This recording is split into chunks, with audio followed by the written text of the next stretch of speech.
సేవకులారా సువార్తికులారా మీ మాదేరికై వందనము.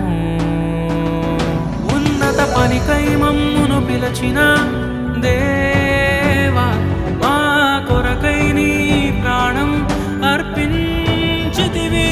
నీలో నిలచి ఉండుటే మా భాగ్యము.